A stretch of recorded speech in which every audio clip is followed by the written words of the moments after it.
This is A Silent War Within, the podcast dedicated to confronting the unseen mental health battles carried by our first responder and healthcare heroes. This show is about real stories, real struggles, and real ways to survive the storm and come out stronger on the other side. For too long, stigma has kept you silent, but this is your space to bravely break that silence, share vital insights, and build a community where your well-being truly comes first, because your service deserves unwavering support. So welcome everybody to A Silent War Within. As always, we got Michaela, our co-host. Michaela, you look beautiful today, by the way, if I haven't said that already. Kevin. You do too. You look so great. beautiful. Look at your Well, lighting. Yeah, it's my lighting. I'm trying something different, so we'll see how it goes. And then our guest today, Ashlea Dillard. Ashlea, how are you today? Doing really well. Yeah, I got a Actually, cup you of look beautiful decaf. too. You I'll keep do. the kindness going. That's so nice. Thank you. You do. I love the hair. I love the Thank hair. you. It's working for you. Thank you. Thank you. So I always start off every show. I always want to know about the person behind the patch, the badge, the mask, whatever you put out there. I want to know who that person is. So tell us your story. Tell us a little bit about who Ashlea Dillard is. Yeah, so I am Ashlea Dillard. I'm a former firefighter paramedic. So I spent just short of 10 years online here in Colorado. So that's where I've spent most of my career. Before getting into fire and EMS, I was headed down the nursing route. So I wanted to go be basically a full-on nurse. But with the way schooling and all of that worked with the timeline to get in, the nursing school is just not always that accessible to everybody. And I really enjoyed the element of the fire side of things as well. So that felt like the perfect path to be able to do fire and to do medicine at the same time. So yeah, I was a part of our wildland team, our hazmat team, was a hazmat tox medic, did all different kinds of stuff with EMS and education. And yeah, just had a really, really awesome, diverse career. Our department was all hazards, so we did everything, which was really, really super cool. And after just short of 10 years, I decided to make a big career shift and move out of being online and into a different season of being a different kind of helper. So now I'm a licensed professional counselor and a certified clinical and transpersonal hypnotherapist. And I work mostly with all first responders, military, and their spouses. So I think all of us kind of attract one another. So I don't like to do anything traditional in terms of therapy wise. And I think our group of people need something that's not traditional. So that's what I try to bring, is to show up for my brothers and sisters who are still online and helping them to have a really, really healthy career and a healthy life, and to be able to retire or leave also in a really good, healthy place, and then go into that next season of their life, whatever it looks like. So that's kind of all the nutshell of who I am. I'm married to a former Air Force member as well, and we have fur babies, which is awesome. But yeah, that's kind of my story at the very beginning, I guess. So where did this need for, or realizing the need for, trauma-informed therapy and kind of a first responder look into the licensed practical counselor side, how did that come about? Was that from your own traumatic experiences, or was it seeing that brotherhood that we hold so dear going through some things and you realized that there was a need? It was actually, the catalyst to it was when I was online. I had a really close friend that I had grown up with, like went to Sunday school with. His grandma was our Sunday school teacher, had known him really well. And we were actually on a crew together, and he ended up committing suicide and killing himself. And that was really the biggest catalyst to not knowing how badly people are suffering in silence, but myself included in other ways, but really getting tired of that being the story, is just perpetuating the suffering and continue to just like normalize symptoms and behaviors. And what happened to me is when I went to, so essentially him not being on the department anymore opened up a spot for me to get hired onto the fire side. And so him not being there was actually the only reason, or one of the reasons, why I got the opportunity to actually move over to the fire truck. So that came with an interesting level of guilt, as well as Sure. my friend's not here Yeah. and I am kind of thing. And it wasn't until Fire Academy where we were obviously doing a lot of work in confined spaces, and I was starting to have really, really bad phobic waves. So, like, most people know what those are, but Mhm. the complete shutdown of your body is like, no, we're not doing this. So, not being able to function, just can't even get your thoughts collected together to explain or understand what's going on. It's just completely overwhelming. And it wasn't being afraid of wearing the mask. It wasn't any of that kind of stuff. I didn't know why it kept showing up. So they were really, really helpful and very pro mental health and getting help. And so they actually sent me to somebody to go see. And that's where my first introduction to hypnosis actually was through a hypnotherapist who did some work with me in that aspect. But we came down to the root of it was the similar physiological response that I had in my body was the same thing that was coming up in the confined space mazes. So it was unprocessed stress and trauma that was still living in my mind and body that were manifesting in a different way.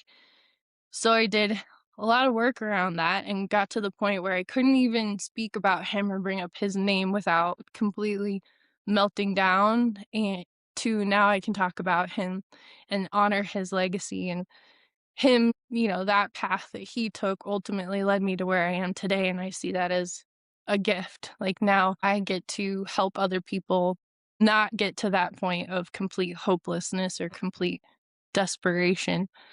But the person who led me through the hypnosis became a mentor who also worked with first responders and asked me, "What are you going to do when you retire? Or what are you going to do if you get hurt and you can't do this job anymore?"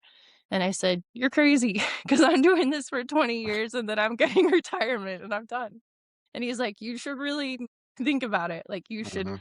think about what you want to do." And so after working through some of my stubbornness, I listened, and he had said, "You need to go finish your degree so you can come out the other side and help other people, because you have an impactful story. You have a heart for caring for others. Like, go get what you need to done so you just have it in your pocket when you're ready." And everything kind of escalated time wise because it really was going to be my retirement plan.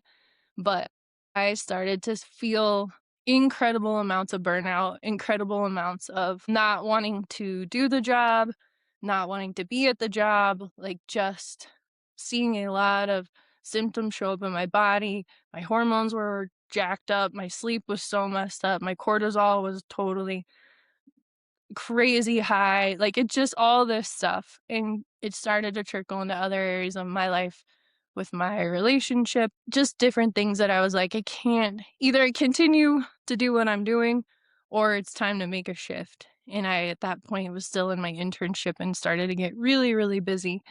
So I said, okay, I will let go and trust that it's time for me to move into a new season and to be really, really proud to do that. And now, like, I still get to serve. It's just in a different way than I originally thought I was going to be. So I guess I have a question from just my perspective because this is something I've been interested in, especially since starting this podcast. What does going from a firefighter paramedic? Because if you don't know my background, I'm a paramedic. I've been in EMS for 20 years, been a paramedic for 10 of those, and am now at an administrative level of my job, which was my way of also stepping away and starting a new season. But what did it look like going from paramedic to licensed practical counselor? I mean, what's involved in that really? Uh, you have to finish it depends on the state that you're in too. Every state has different rules around it. But here, I had to go back to finish my undergrad and my graduate degree, my master's degree in mental health and clinical counseling. So I did that, while it was all online. Because of course, like, why not? We always love to take on us Yeah. more than we can chew, so why not do a master's program while you work 48-hour shifts? Yeah. So I Why not? did that. Yeah, I made it through, and then it's just training and licensure after that. So once you graduate here in Colorado, you have to have 2,000 hours of actual experience with people and in supplemental training before you can get fully licensed. So that's about a 2-year process to go through to get Yeah, I'm that sure. done. But it depends on your state because there's a lot of different ways. I mean, there's a lot going into this coaching side of thing now. Colorado's a little more restrictive and stuff, so they require a little bit more, but there's a lot of different ways to get where you're going. And if your heart is you want to serve other people and do this, there's a lot of different paths to do that. Yeah, absolutely. After having, I think this is episode 37. We were relatively close. So Michaela has always said since I met her that she's allergic to my BS. So she's probably sneezing over that. Never, Um, Kevin. I would never do that. but every time I start thinking about like where does my career path go from here, and of course, I have my bachelor's, but the more I do the mental health thing and the more that I am an advocate for it and the more that I get to hear people's stories, the more I have a passion for it and the more that I have a yearning desire to do this on a professional level. So that's something that I'm exploring. So I was interested to have you on just to see what that looked like because you do a lot looking at your website and we'll get into that too. But I mean, you have podcast, you have a practice, you have all this stuff that you're doing. And I think it's just awesome. And I was ready to get you on and just kind of pick your brain about it. So I'm glad to have you here today. And Thank you. Did all that burnout and that waves of phobia and all that, did that come from the event of your friend dying or was it more of a cumulative thing? Because sitting in the seat that your friend sat in is a pretty heavy weight to start with anyway when you take his spot. Or I should say get put in his spot. That's a very insensitive way of saying take his spot, but put in his spot, that's heavy to start with. So was it one thing or was it a multitude of things that you were dealing with during that time that kind of pushed you in this direction? I think it was more or less cumulative because of course we have the bigger calls, the more traumatic calls, but I think we get so good at going into, like, autopilot on those anyways, that those don't always make that big of an impact, but it was the cumulative stress over time plus just the increase in call volume even when I was there was just astronomical, and so it's, like, not and you know this as a paramedic, is, like, you're always deep in paperwork. It's like, you're Absolutely. always behind. So, Always. yeah, while everybody else is going back to sleep or, can sit down and watch a movie is like, "Oh, man, I got, like, 5 or 6 plus reports to finish," like, That's right. so, and I think on some level, there's a lot to do with that and just a lot to it's just a lot of demand on you, it's a lot of stress, and if you don't have the right tools or the right outlets or know, like, the way to do it healthy, then it just Right. leads to that burnout. Right. And not seeing what I noticed the big shift in me is I stopped seeing humans as humans, and I got Hmm. disconnected from my humanity, and I that was a real wake-up call for me to say, like, "Something is not right. If I'm stop seeing these people as humans, Yep. like, there's something a big warning light on the dashboard coming up." Exactly. Exactly. And and I think we take Ashley, on this first responder persona and really take this mental fortitude and toughness to a new level. And it's really unsustainable for any kind of long term. The human mind's just not built like that. So, did you get into that where you kind of felt like you put on this mask every day when you were at work? Because that's where I was. After 2017, I had a critical incident that really bothered me that I carried home with me, that I carried for a long time and kind of pushed everything down and never dealt with it. And then finally, I blew up. Everything came to the surface, and I realized, hey, there's a lot more here. Even the calls that I didn't think were bothering me, once it all started to come out, I was like, oh, that bothered me a lot more than I put on. I just put on this tough face. So, do you feel like you put on this responder mask that we kind of all wear? Oh, absolutely. I think it's the mask with the whole uniform, really, or the costume, as I call it. is putting on the whole thing. And I didn't realize until I was doing some ketamine assisted therapy myself, where one thing that came up for me was it was kind of like a movie in a way. It was really interesting, but I was walking through a graveyard full of hundreds and hundreds of graves. And it was names and faces of people, calls that I had run on. So, of course, my buddy was there, but then all different, dead kids, dead people, all this stuff. We're literally walking through the graveyard with this Grim Reaper till we get to this big beam of light, and it's just like, and of course, like I'm like uncontrollably sobbing during my session with it, but it was like the lesson was you've been carrying all this for far too long, and I didn't even really think about it or know the weight of what I was carrying. But it was this, you have to let this go. You have to know you did everything you could for these people, but they're at peace, but you have to let this go. And that was a huge, and that was before I even left online. And so that was a huge catalyst on how I handle calls and death, particularly while I was still online, to realize even though my conscious mind said I was fine, like I filed it away because we use the grand phrase, I get really good at compartmentalizing. But like eventually your garage gets full of crap, and then what are you gonna do with it? And I didn't realize how profound the effect was that was being held in my subconscious mind, in my body, to where it was you're on high alert all the time, whether you like it or not. If you if you're going to a restaurant and unable to sit with your back towards the door, like that's a problem. That's a really big problem. Or going to a concert and being so uncomfortable being on the second story because it was an older venue with one single fire escape, and I was like, this is going to be a disaster if something happens. But that's how my mind became trained, was this hyper alert, hyper aware. Everything is an emergency.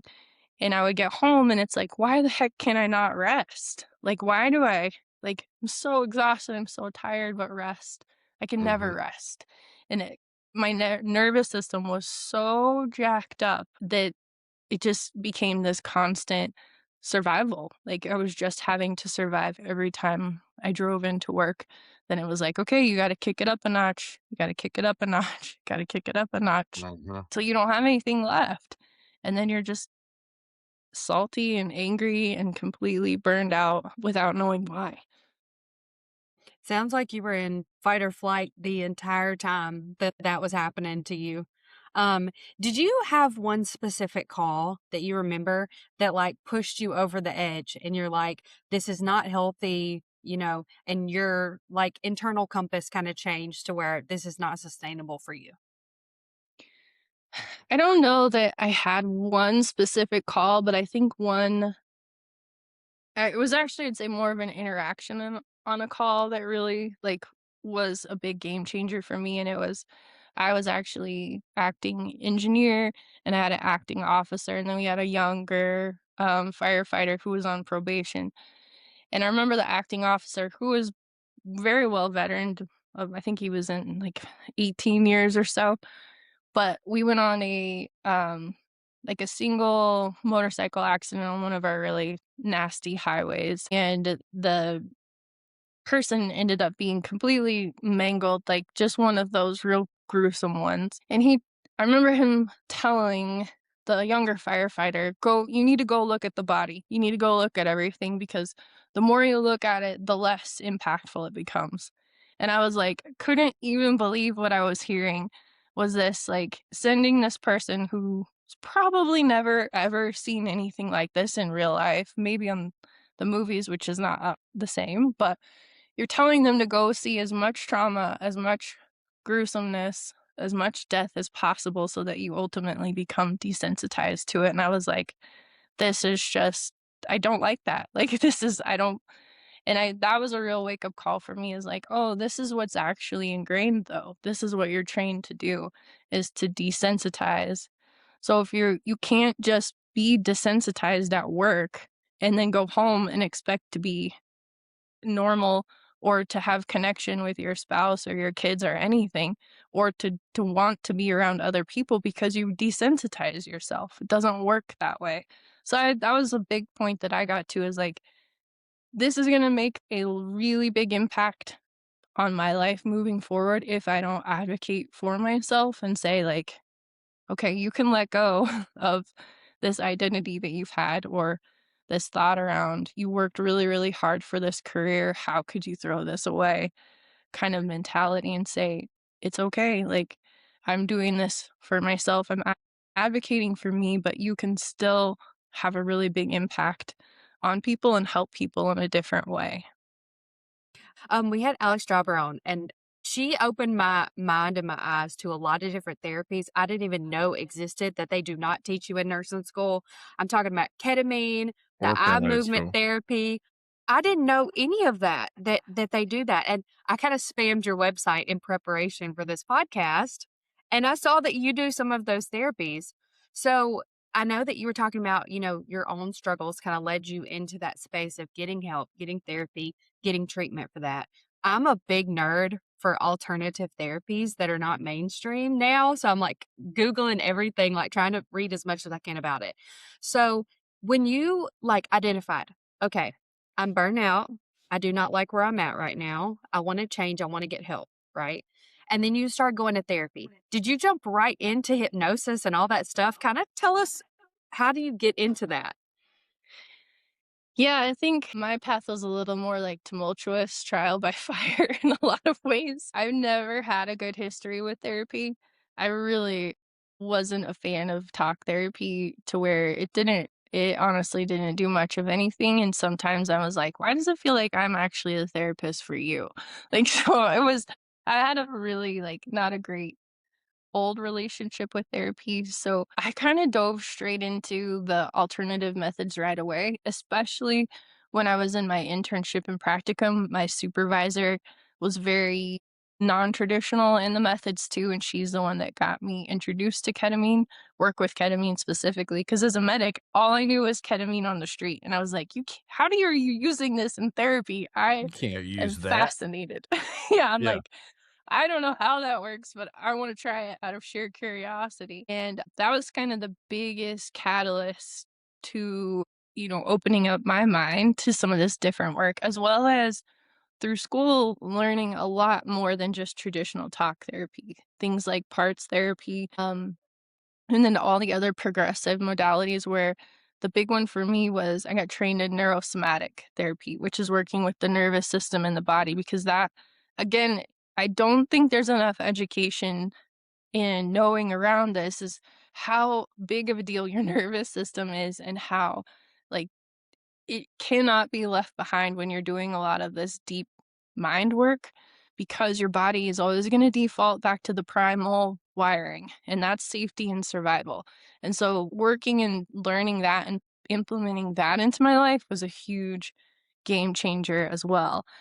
And then, yeah, the hypnosis just really truly skyrocketed everything when it came to the what I've coined the great dismantling, which is really truly taking apart all these different identities, these different aspects of you, and looking at the stories behind them. And is this true about myself? The inadequacy, the scarcity, the insecurity, whatever it is, the beliefs, is where the hypnosis really got to the roots of all that stuff. Because, not to talk trash about other therapy, because I am still a fan of traditional talk therapy, and I think there's a lot of value in all the things. But I'm not in the game, and I didn't want it to be for me either, to just get my symptoms managed. Like, I didn't want something that was just going to help alleviate my anxiety a little bit. It's like, I want to freaking know why my anxiety keeps showing up, or what does this Hmm. actually mean, so I can do something with it. Because I don't want to keep kicking the can down the road and be like, I'm talking about my anxiety still 5 years later, or being the therapist that does that either. Is like, I want to, like, actually help people free their minds, heal their bodies, so that they can actually, like, go experience an incredible life. So I'm not a symptom manager type therapist. And so, yeah, that's kind of, I think I just started trying stuff and found what clicked. And then I was like, okay, I'm going to try this with other people and see if it clicks with them. And that's kind of how it started to really come into the niche and the special stuff that I do. But it's not the easy work. I'm not like a spa day massage therapist. I'm like, we're here to do the work. Let's freaking do it because like I know you're sick of your suffering and let's get this handled. And Ashley, looking at, some people are really terrified of therapy because it's the unknown. And from someone who looks at your website who's only ever heard of talk therapy, they might be kind of terrified of what kind of therapy that you do because, you look on your website and it's talking about like child regression therapy and things like that. And some people are scared of that. Like, what's she going to find inside of me? What would you say to those people who are like, "Oh no, that's not for me. It's too scary." Kind of explain like like stigmatize what you do. Yeah, I think understanding that, like, first and foremost, it's all about building the relationship first. So we never just kick somebody into something that is going to be too much for them to handle, but it's really about building the rapport and the trust between me and whoever I'm working with first. Is like that might take a few sessions to even get to know one another so that you trust me and going through this process. And that's, I think, with therapy across the board is you have to trust who you're working with or that you're never going to really open up. Like you're never going to go there to those places. But some people call it like the shadow work type stuff, which is a pretty popular therapy phrase. But honestly, like I help people see like this is really the stuff that's keeping you trapped. It's keeping you from being free and you've gone through it before, whatever it is that comes up. You have the resources. You're the adult version of you now. You can get through whatever it is, but understanding that like there's a child part within you that's still in pain and suffering in there and needs you to come like help them. And so I think that helps people a lot and knowing that their subconscious mind is an incredible like fail safe in what you have capacity to handle and what you don't. But it's really the art of pacing and leading people through that aspect of it and just being open minded to try it. That's all the best thing that I can recommend on any modality, whether it's hypnosis or equine therapy or uh, neurofeedback, all that stuff is just be open to try it and to explore some of those things and knowing that you can do this. Like you can absolutely do this and it doesn't have to be scary, but it's incredibly liberating when you do this work. Sometimes when I train new nurses, I try just to only be surface level because I'm not a very patient preceptor. I'm not your therapist as your preceptor as a nurse. I'm not your mom. I'm just trying to teach you how to be able to keep up with me as a nurse colleague on the floor. But, a lot of times, as a preceptor for new nurses, they think of you as their therapist. And because they're so nervous and they're so scared and they've just entered out of this nursing school is traumatic. It's very hard. It's, it, I don't want to say I partaked, but a lot of illegal substances are partook of in nursing school. Okay. You get out into being a nurse. It's so intimidating. You're out in this hospital. It's life or death. You're giving these people drugs that you might not even know what they fully are, right?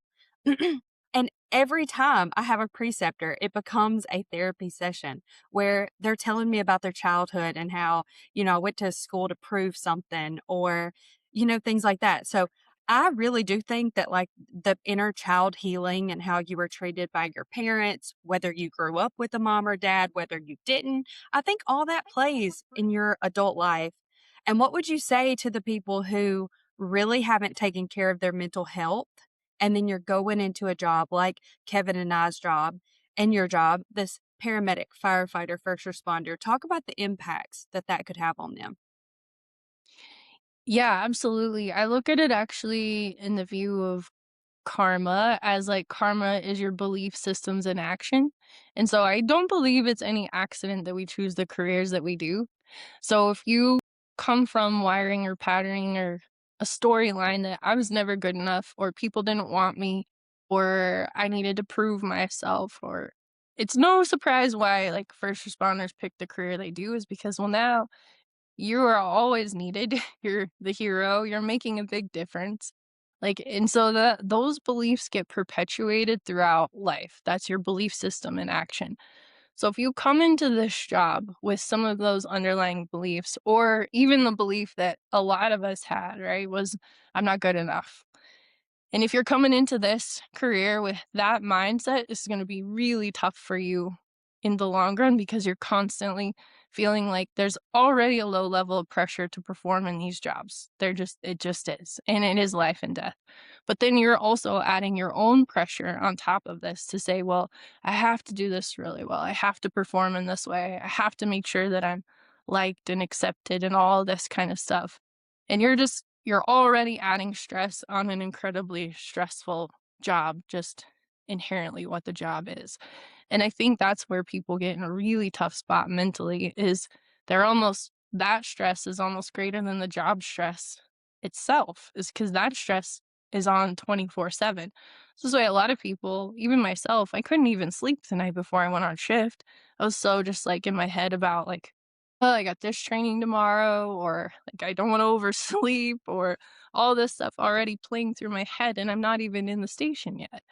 And so that kind of stuff, I think, is what ends up adding so much more to people's plates for this job. So it's imperative that you address your mental health as a maintenance program.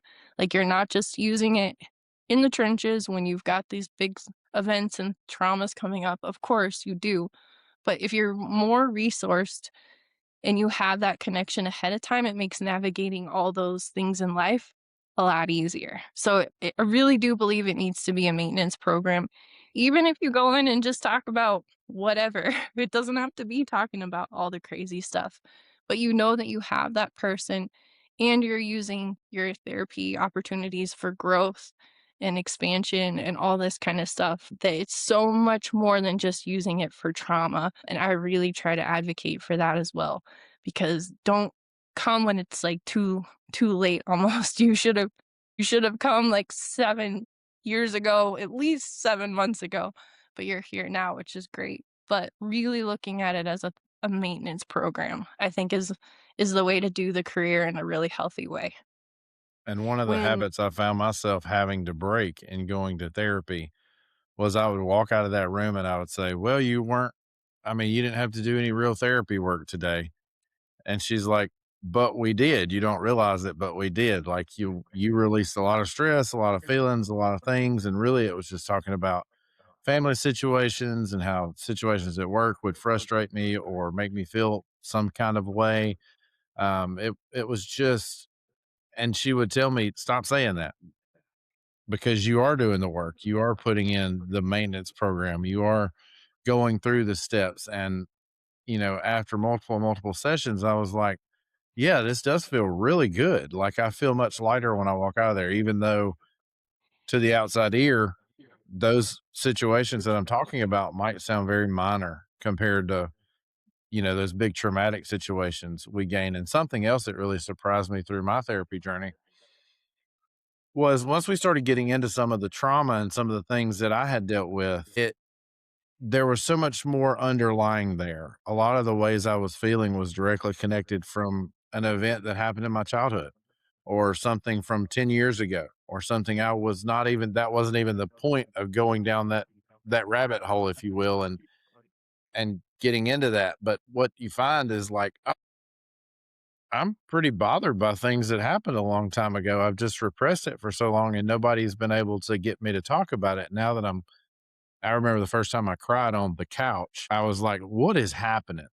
Because I was not bothered by this before I came in. I did not feel this way before I came in. But once you start almost what me and my son call shrekking it, where you're peeling back some of the layers and you're going, there's a lot here. There's a lot more than I thought was here. There's a lot that I deal with that I didn't even recognize that I was dealing with. and Yeah, So it it's Kevin, was odd. crazy.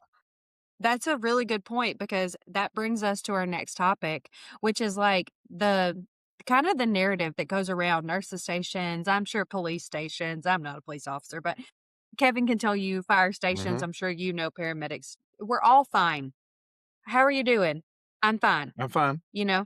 And that can be really detrimental to your mental health. Kind of talk to us about how in your role, how you've seen providers come to you and they're like, I don't really need any therapy. I'm fine. And then you kind of unpack all that, talk to us about that. Yeah, I would even say it's not even it can be, I would say it is detrimental to your mental health to even say that. Yeah. There's a really, like, good acronym, and I can never remember it about the word fine. It's like functioning and something something, but it's not fine. Like, that's the classic. I think most people now who come to see me know they don't even say that word because 'cause I'm like, "Okay, that's BS." Like, I know you're not fine. Yeah. So don't even use the word. But I think it's just, again, like that layer of the mask that we put on is you get into that spot where you have to be fine in order to function. And that's where people get it just ends up piling up. And I look at it like we all have a bucket, and our bucket life is gonna give us things for the bucket no matter what. Because we all have some form of relationship. We have family, we have finances, we have our health. And then you start adding in all the other extra stuff with work and whatever, just life stressors, and everybody has a capacity. And so even if the people that are at the level of fine, I think are at the brim of their bucket, is to even use that aspect of it. And the compartmentalization, I think, comes up equally as much for me, especially with a lot of like military guys, which I'm catching on that I think that this is like what they just told them is just compartmentalize things, Yeah, is like put it absolutely. in that spot. And they'll say it like quicker than I can even get my words out. I'll hear, well, I'm really good at compartmentalizing, so I don't feel like it affects me. And I say, okay, like, awesome. How do you sleep at night? Oh, I sleep with a knife under my pillow, or I have to sleep sitting up because I can't fall asleep. Oh, okay. So I think the compartmentalizing is no longer working for you, or it never Yeah. did. It just got you Yeah. through what you had It just to. gets you through. Yeah, but there's so many different ways where you look at it as like, okay, you're fine. Well, how much alcohol do you drink every night? Or do you have to take pills and drink alcohol to even fall asleep? Or like, how's your relationship doing? It's some of those bigger things that people don't want, or they think they're fine, they've talked themselves into it, that it's fine, it's normal, or we talk each other into it. Like if we're sitting around, the nurse's station or the fire station or the kitchen table or whatever, is like everybody feels that way, so it must be fine. Everybody's relationship is dysfunctional on the brink of divorce, that means it's fine. Or everybody drinks, a six-pack of beer their first day off, that's fine. So I think that's part of the issue too, is we're all normalizing these things together, and then therefore people just think, oh yeah, I don't really have an issue because everybody is like this. But Yeah. recognizing that that's not normal, that's not how you were designed to be, that's not living life, that's just functioning through life. So that does that kind of hopefully wrap up the whole fine thing. Yes, absolutely. But it it really segues well because and I want to go back a little bit because one of the things that you said that's really stuck with me is kind of the vision, fever dream, whatever it was, ketamine induced dream that you had where you're walking through this graveyard and you have all these tombstones and it's kind of these I've always called them ghosts that follow us home. And sometimes ghosts tend to rear their ugly heads at times we don't want to see them. And but you put it so perfectly, that is literally all of us have. If you've ever done any type of patient care, in my opinion, if you've ever done any kind of patient care for any length of time, you have that similar scene where you can walk through and see the people that you've lost, whether it be coworkers or patients or family members. And I think the ghosts do absolutely follow us home. And we have this internal tension that just kind of sits there. And nobody realizes that internal tension is there until somebody starts asking the right questions. So, from a responder standpoint, when you're there with, what we think of really as our family and our friends when we're there in the station, what is the right question? What should we be talking about? What should we be asking each other when it's more than just, how are you doing? And that heaviness is in the room. What's the right questions we should be asking each other? Yeah, I like that question a lot. I think it's, for one, paying attention to what you just said, as you can feel that heaviness in the room. Is if you looked at that, or you could see like what are people's behaviors telling you as well, is like, are they on their phone with their head down, like not looking or engaging with anybody? Like that's kind of a red flag to say like, hey, what's going on? They're trying to not engage, or maybe they showed up for shift late, or they called out sick, a few times, or they're spending a lot of time in their room by themselves. Like a lot of this kind of stuff is stuff that you can look for on the nonverbal side of things to kind of get an idea of like, this is like not really typical behavior of them, or something seems off. But I think it's, instead of asking the question, how are you? Because that's just, I don't even like using that question in my office because it's just So kind generic. of not the greatest segue into it, but like asking some more specific questions around like, hey, how is your wife doing? Or, like, I know you are working on this. Like, how is that going for you? Or, asking more specific questions about people's lives. But I think you first, again, have to have that relationship built with one another too. Is if I don't know you very well, or I don't feel like I can trust you, it's hard to open up in those situations. And there's so many new people coming in and out through the door when it comes to all of our line of work, that you don't always build that rapport and that trust and that sacred relationship as easily as you used to. But I think it really starts there, and being very intentionally present with people is, if you just listen to your gut's going to tell you the direction to go, but you have to actually listen to it. And so those are some of the questions I think are worth diving into and asking, and talking about your life. Like, that's, I think, even better than a question, is saying like, yeah, like this has me feeling like kind of stressed out, or things at home have been stressful, with this going on. Like, you ever dealt with anything like that? Or like opening the Yeah. door of that commonality is really helpful as well too. So those are But some tips I think I would give. I think one of the things that, and I wrote this next question in our interview guide. One of the things that I struggle with is I took such pride in, I always said pride in the patch. Like I was so proud to be a paramedic. I was so proud that I was finally wearing that uniform. I wanted to do that since I was a kid. And there was just one day when I just didn't feel as prideful anymore. All the things that I thought were important were just not all of a sudden. And I was just so disengaged. I was just turned off. I didn't want it. All the tools that I had that I had used for all these years, like, my Christianity, my religion, my people that I would reach out and talk to, and the friends that I had that I would cling to in those hard times. I didn't want any of that. I was just completely turned off, didn't want it. So, what do you say to somebody who is not proud anymore, who's the tools are not working, nothing's helping, you just want to be away from everyone, you want to be completely removed from that environment? Part of that starts in the nervous system first, because we talked a little bit about like fight and flight, which is where we usually are when we're on shift or on duty. But then what people don't often talk about is freeze. And freeze is that what you're describing. It's that desire to numb out, desire to isolate, withdrawal, using the language I used to, like I used to find joy in the job, or I used Mhm. to be excited to do this hobby. And that's where we start to see like freeze show up in your nervous system, where it's just basically ran out of gas completely. And it's that dumping from that high sympathetic into the parasympathetic nervous system, to where you're shut down. Like you literally don't have anything else. You don't want to do anything else because you don't have nothing left to give. So I think that's a big, that's a huge, massive part of it from that side of it. But the person who just isn't proud, I say it's time to take a really good gut Mhm. check.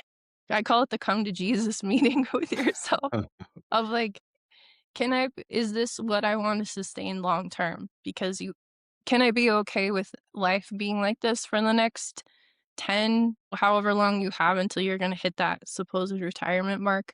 Will I be okay with the trajectory of how this goes for me? Can I sustain this? Will my relationships sustain this? Like, what's going to look like at the end of the day if this continues? And being okay with, again, like, walking away if this is not like serving you in this season is, I think a lot of people get stuck on, I just don't have anything else to do. What else am I going to do? Like there's always another option, that this, you're not trapped or stuck in this place. You can always find something else. But if you don't have joy in this job comes with a heavy price tag as it is, and you get a receipt at the end of it. You don't get anything else. Is you have to advocate for yourself and do what's best for you in the long run. And of course, your family and your relationships and all that stuff too. But I think it's just taking that deep internal look at, why am I not proud anymore? Like, what is going on within me? Because maybe And it's I, just a mindset shift. and for me, I mean, it was 2020. COVID had really ramped up. COVID and EMS was just awful. I mean, it was every part of the word was just awful. And I realized, and it was really devastating when I realized that. I said, I've got 20 plus years until my projected retirement date. We make all these plans, we put into our 401ks and our 403bs or whatever you have, your retirement accounts. And for ours, we get to set an age. So it's a slide scale. We set an age and it tells us how much we should dump into a retirement account to retire by that age. So I set mine to 55. I felt like I could make whatever work until 55. And I'm 38 now and I'm not in active EMS. And it was really devastating to me because I was like, I've got 20 years of this. What else is there for me to do? And I started looking around, and within the same organization, thankfully, I was able to transition into dispatch and make similar money and make sure that all the responsibilities were met.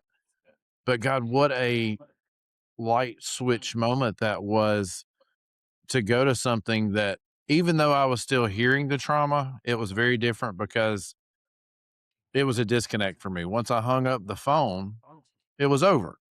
And I wasn't having to see anything. I wasn't having to treat patients. So it was just that. And I wanted to share that. That had nothing to do with kind of the line of questioning we were going. But man, it was such just that light switch moment that made me take a breath and go, man, I've been holding so much in that was directly related to field care. And it was very, very difficult to have that internal pressure, have that weight, go through the losing the pride and having that freeze. I would love to say freeze moment, but freeze years where I was just done with it. And finally to have that off switch was just so nice. So to what Ashley said, I want it to be an encouragement to people to say there are other places to go. There are other things to do.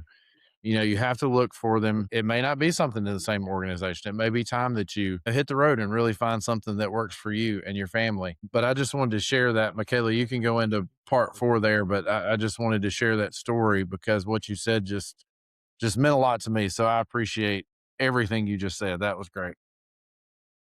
Well, Kevin, that perfectly bridges us into number 4 because we're talking about, thanks for that little segue, Kevin. We're talking about providers getting help, providers starting that journey to go to mental health counseling, to go to therapy, to do maybe some non-traditional counseling like you provide. When you have a person from our background come in, a first responder background, the people that might be listening to this podcast, what are you mentally preparing yourself, working yourself up to know that they already have? What's kind of like your diagnosis in your head already? Well, I don't intrinsically like to diagnose people. I think is a big part of it because I think a lot of people have had some kind of history with therapy on some level, or they've been said they were diagnosed with PTSD, which by the book standard, like pretty much everybody qualifies for that because it's just one traumatic event that occurs within your life, and we could say day one on the job is going to get you the technical diagnosis of it. So I try to help people not get too wrapped up in that part of it because that feels heavy to a lot of people too, or they don't necessarily understand what that means. But when they have somebody who's coming in, I can usually know for sure like their nervous system's a wreck for one, like operating in this high sympathetic nervous states where the body is continually bracing, like rest never feels good, they're not sleeping well. A lot of times, like short fused shows up of like I can go from 0 to 100 very easily, um, or always overthinking, overworking, anxiety, even depression shows up. A lot of OCD type tendencies of wanting to control things because we're in a lot of uncontrollable environments. That kind of stuff generally shows up a lot, but I know usually in the first section, it's just about like building the relationship and then also starting to introduce some of the nervous system stuff because it's so new for people and they just see all these behaviors that they've been experiencing for a long time, but they don't understand always the why or know the why of it. So we usually start there, but I know that everybody is going to come with a set of belief systems. They already have some existing programming that's established within their lives. So it's usually starting to break on some of that stuff or why they feel like they want to be in control all the time so badly or whatever is coming up. But that's kind of, I mean, other than that, it feels very natural because it just feels like being with my people. So, like, it's not too different. And I can understand, when someone says, uh, I wanted to drive over this person with the fire truck or like, whatever I'm like, yeah, I get it. I can understand or resonate with that or understanding some of those, just the demand in that way, I can resonate with like what that feels like. So, really just start with building the trust and building the relationship and showing them that like this is not the normal kind of therapy that you're looking at and really getting familiar with like what do they want life to look like on the other side once all of this stuff is worked through and mitigated, like how do you actually want to live your life. And on this podcast, we really, really try to destigmatize scary things. We're destigmatizing medication for your mental health. If you're on Lexapro, great. If we really try to, all those different modalities of self-help, whether that be therapy, whether that be anything that you're doing to better your mental health, is good for you, right? And those are not things to be ashamed of. Let's get to the root of what I'm really excited about in this podcast. I really want to talk about hypnotherapy. I've been dying. I've been waiting for you and Kevin to finish talking about the other stuff. I've been wanting to talk about hypnotherapy. So, for those people who are like, I would never do hypnotherapy, walk us through from a real life master hypnotherapist. What is going to happen during your hypnotherapy session? What is it? Yeah, so I also love talking about hypnotherapy, so I appreciate your passion behind it. Um, so hypnosis is something that's been around for longer than you probably even realize. Like very early on, there's Mesmer back in the early 1700s, like there's been hypnotherapy going on for a very long time. The incredible thing with it now is that it's actually very well studied and very well a lot of research done with hypnosis. The Mayo Clinic has done a lot, particularly on hypnosis. So I always like bringing in the data and research side so it doesn't feel, because some people think it's woo or it's magic or all that kind of stuff, but it's legit studied and there's tons and tons of stuff. Even on my website, I have a whole page dedicated just to like finding research articles and studies done with hypnosis. So, hypnosis is a natural altered state that we actually go in and out of hypnosis all the time, every day. Always like reconcile with people. If you've ever gone from point A to point B driving somewhere and you don't even remember getting there, that's a state of hypnosis. So, when we're talking about this, is like the nerdy paramedic in me, but talking about the brain wave states, hypnosis is like a high beta. Delta is more like the deeper sleep states, but then even going into some gamma brainwave states. So it's a way that we're able to work with this incredible network that exists between the mind and the body, where the mind can send messages to the body can send messages back. And we have to understand it's broken into this of we have three parts of our mind. We have our conscious mind, which is obviously awake when you're conscious and like us now, taking in, like they're saying now, up to 60,000 pieces of information and thoughts a day, which is just so much. But that's our conscious mind. We have our subconscious mind, which is our feeling mind. We hold all of our memories, beliefs, emotions, perceptions, everything is stored there. And the subconscious is on 24/7. So if you've ever heard the stories, I have a really like funny story around it, but the people who go in for some kind of operation and the doctor, ends up, or the nurses like talk trash about the patient. And then the patient wakes up and they're like, man, I don't really like that guy. Or like have a weird beef with the nurses. It's because your subconscious mind is still hearing you say everything that you say. So I always tell people like be really careful about what you say around unconscious people because their subconscious mind is still hearing you. That's on 24/7. It's constantly taking in information and it's constantly doing something with it based on what the programming is there. In between the two minds, we have what's called the critical factor. That's like our fact checking gatekeeper, which is going to check with the subconscious mind whether it believes it or not. So there's a big movement now with this positive affirmations and a lot of, saying like, you don't need to have anxiety or, you are loved, you are accepted, you are more than enough, all that. And your conscious mind is like, yeah, amazing. That sounds great. I want to do that. But your critical factor is it's going to stop there and your critical factor is going to check with your subconscious mind. And your subconscious mind is going to go off of what it actually believes. And if it says, no, here's, 20,000 data points to show that here's places where I didn't feel loved or enough or valued, it's going to reject that suggestion. So it makes it really, really, really hard to do any long lasting change if your programming is fighting you against what you're trying to do. So through hypnosis, we're able to take the critical factor offline and work directly with the subconscious and the conscious mind together. So when we do things like hypnotic programming, where we're saying like, you are loved, you are more than enough, like every day you're waking up feeling more motivated and inspired or whatever it is, that critical factor isn't going to block those suggestions from becoming your new way of life, essentially. So that there's so many facets of hypnosis.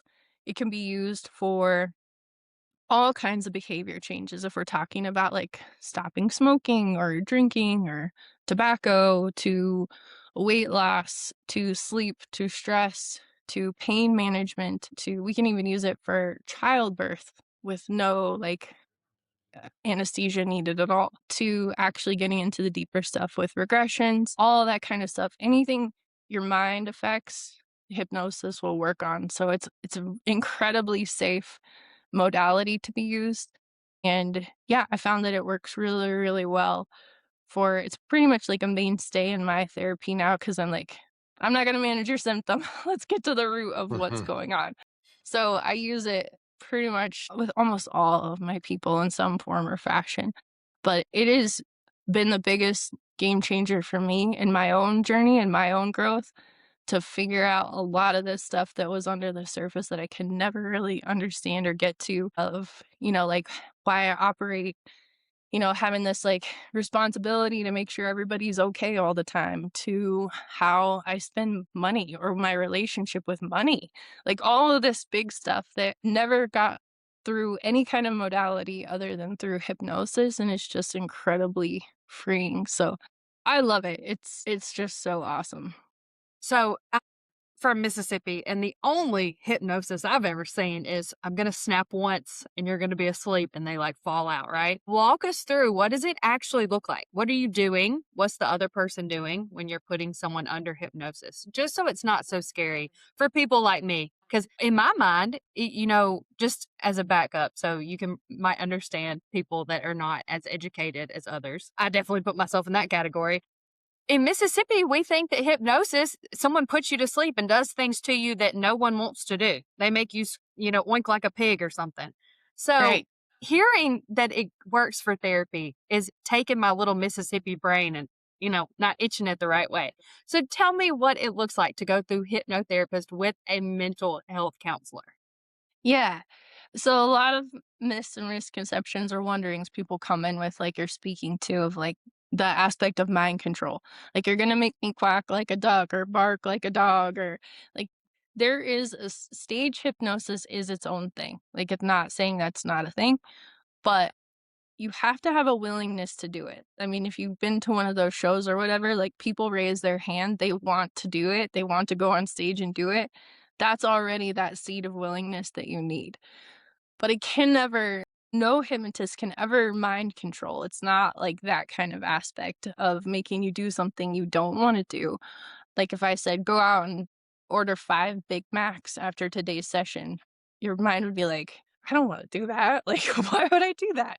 So, there it doesn't work in that aspect of it, but you are for the entire session, you're completely in control. Like, you could literally open your eyes and be done at any point of it.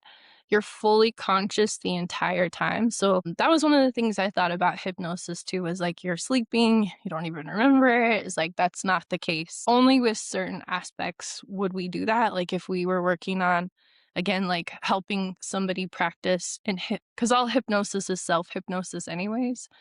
But if you were going to use it for an operation, let's say, and not use chemo anesthesia, like you need to be at a pretty deep level of hypnosis to do that. So those are the deeper states.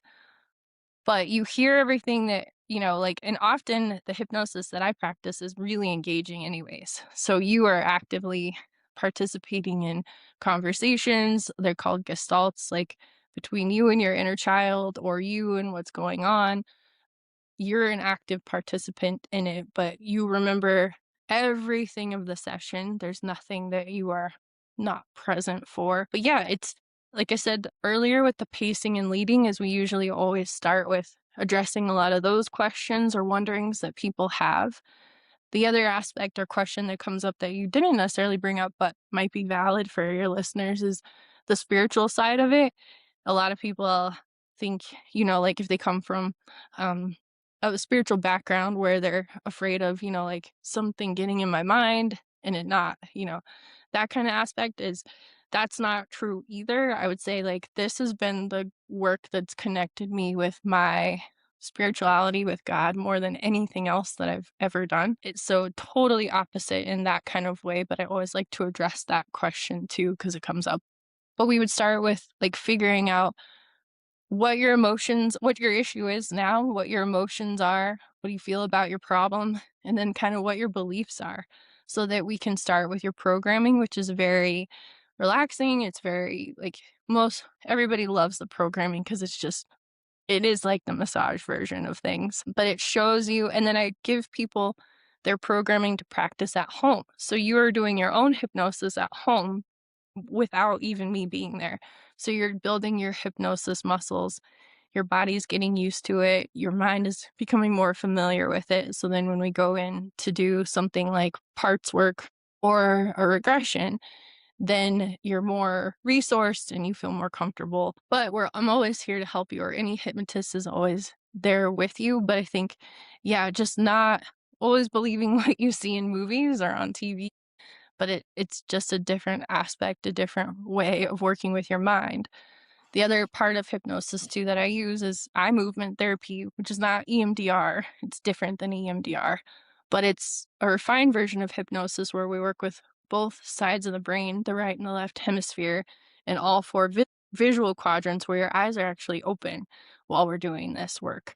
And so that works from a amazing neuroplasticity side of things where we're working with those old neural networks and that old programming that's very stuck, and starting to loosen a lot of that stuff up with it. I think people have a really good curiosity around it. It's becoming more and more well known, but there's still just not a lot of hypnotherapists out there. It's very Yeah. different. But I always say, like, it definitely is an incredible modality, and it helps set you up to be able to use it for different things throughout the rest of your life, really.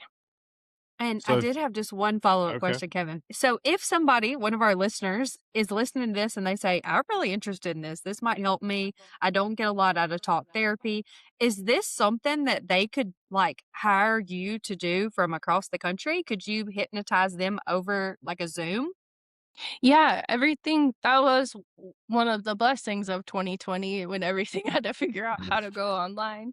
So I'm actually trained through the Institute of Interpersonal Hypnotherapy, which is based out of Florida, and our training we did virtual because we there were people literally from all over the world in my training, but it was 500 hours of training to get certified in it.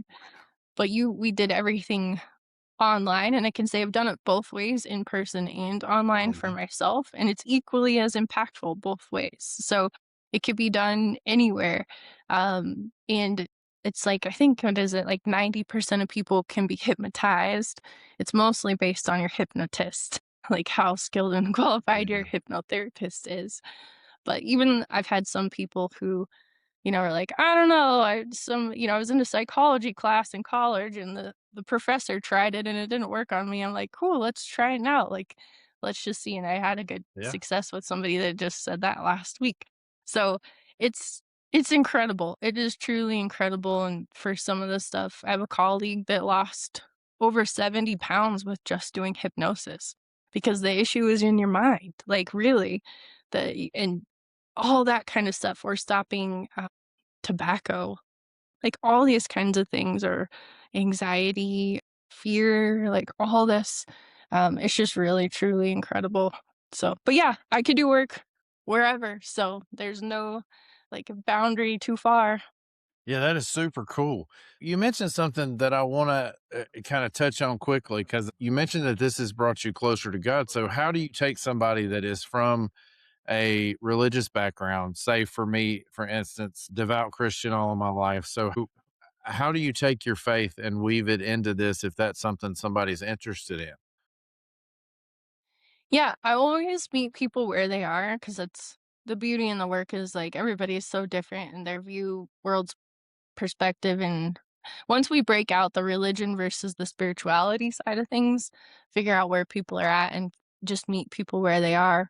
But many people are similar to you or have a belief in God in general. And honestly, that makes the work 100 times easier because we can just go back to the method of remembering the truth about who you are. And the truth is that you are a perfect, whole, and complete child of God. You've never not been that. And you are created in the likeness of Him, and you have infinite power available to you. Like, you can have peace in all circumstances. And using that as, like, really, truly the framework of my job is just to help people remember that truth and to get rid of all the lies and the illusions that we've all bought into, that we weren't enough or we weren't loved or we had to be afraid or whatever it is. Like, and reconciling those truths and realizing they were never true about you. They're still not true. And here's the reason why. And so that it makes the work so much easier in the long run. And it's just the most profound experience of building your own faith. And like that has brought me closer to God in all ways, like doing that work together. And the cool thing is, when anybody I work with, like we heal together. We never heal alone, anyways. So even with us working on your issue, I'm healing at the same time too. And so that's the cool aspect of the work, as well as we're all children of God. And so that's just the most cool part about the work. And even if people don't believe in God, that's fine too. Like, it's still the message is still the same, essentially, in remembering who Mhm. you are. So yeah. I love that. That is awesome. So, if you had a struggling responder that you could, a lot of our listeners, we do peer support and do a lot of referrals to different places when people come with problems that are larger than us, which happens often, but we're always here to be a listening ear. But what do you say to somebody who is struggling? What is your kind of statement that you want to give the world if they hear nothing else? The first message is that you're not alone. Like, you are definitely not alone in your struggles. So that we talked about the suffering in silence, that's like suffering in isolation, and realizing that we all are going through something. Everybody has something going on. And so I think, for one, important to just know you're not alone in what you're going through, and you're worthy of getting help. Like, there's nothing that is too far gone or nothing that is too small that doesn't deserve some kind of like element of you being able to get help or you taking care of yourself. But the feisty paramedic, stubborn side of me also tells people like you have to be radically accountable because no one else is going to do this for you. So if you're waiting for someone else to come fix your problem for you, or you're thinking like this is just a panacea overnight, like this book, this thing is going to be the thing, is like you are going to be the thing. Like you are going to end up being the one. And so taking that very radical accountability with yourself and saying, yes, I am done with this suffering. Like it's not getting me anywhere. And this is not how I want to continue to live my life or to show up and serve other people. Then it's time. Like, and if I always tell people too, if you're not willing to put in the time, the money, and the effort, then that's okay too. You're not at that spot. You're not sick enough of your suffering yet. But if you are, then go all in, like fully invest into it and give it a chance. If it's not the right therapist or the right modality, then try something else because something will click. I promise something will. You just have to find what works best for you. But you are worth it. And time is of the essence. Like, don't wait. Do not wait. Just go. Yeah, that's amazing. What a message. That's You so have been an powerful. I love this. yeah, you've been an amazing guest. I'm so Oh, glad that I thanks. found you, but I do want to give you the opportunity to tell everybody where they can find you, where they can connect to you, and where they can follow you at if you have any social media stuff. So tell us all about that. Sure. So, you can connect with me, like you mentioned, on my website. So that's Ashley with an A, Dillard.com. You can find me there, which will connect you to anything and everything. So on our social medias is mainly centered around my podcast, which is Sit Around the Fire. And that's also another, it's kind of a blend of me talking and gabbing and having a lot of really awesome guests as well, especially first responders or military or people who serve that kind of community. So that's where you can also find me and more of the things I like to talk about. Yeah, and then connect with us on social media, Sit Around the Fire podcast on Instagram and Facebook, and we're on TikTok and YouTube. You can find all of our podcast episodes and a lot of other stuff that we put on there as well. You can send us messages from any and all of those places. If you have questions or resonate with something or you need help finding a direction, even if I'm not the right fit, but you're looking for somebody, I know a lot of really good, culturally competent practitioners out there who are doing amazing work. So I can help point you in a direction too if that's something that you need. Ashley, you as could definitely put me yeah, to sleep. Your voice is like so calming. Like it's I'm almost it's in a meditative state right it's now. so therapeutic. I was That's thinking the same hypnosis. thing. Dang, That's you're doing it to me right now. yeah. How dare you? No, I'm kidding. I didn't even pay you for Um, that. yeah, man. Kevin, That's where can you find us at? well, you can find us in all the same places. So Facebook, Instagram, TikTok, YouTube. Our episodes are there. Our shorts are on YouTube. All that stuff. And of course, we stream on Apple Podcast, Spotify, YouTube, a few other places that you can find us pretty much everywhere you can get your podcast at nowadays. We're there. Ashley, if you ever want me to return the favor to you to be a guest on your show, I'd absolutely love it. You are so amazing to talk to. We've had such a good episode with you. I'm so grateful. So the way that I found Ashley was not through normal modalities, I guess. She had put her name on. When you're a podcaster, you get these podcast websites that reach out to you and go, hey, put your podcast on our website so that guests can find you and say that they're interested. So Ashley filled her name into my podcast guest list and I found her there. And then, of course, did the rabbit hole thing and deep dove on all your stuff, and love your podcast too, by the way. It's awesome. I really enjoy listening to you talk. And Michaela, I had an up because I knew her voice was therapeutic before she came on. So I was already prepared for like, I feel so relaxed. This was a great way to end my day. So thank you so much for being with us. And as always, you can find us in all those places. We're here if you need us. You know, we have resources that we can hook you up with. That's the best part of my job, is for somebody to reach out and to say, hey, I'm struggling with something, and me to get them to the right resources. And Ashlea can definitely be one of those resources because everything she's given us has been excellent information. We're excited to have you. And thank you again. And Michaela, you can tell them what we always say. Be safe, take care of your mind, and we will talk soon. All right. Bye, guys. Everybody. You've been listening to A Silent War Within. If this episode resonated, please subscribe, leave a review, and share with someone who needs to hear it. Remember, you're not alone and your well-being matters. It's time to end this silent war.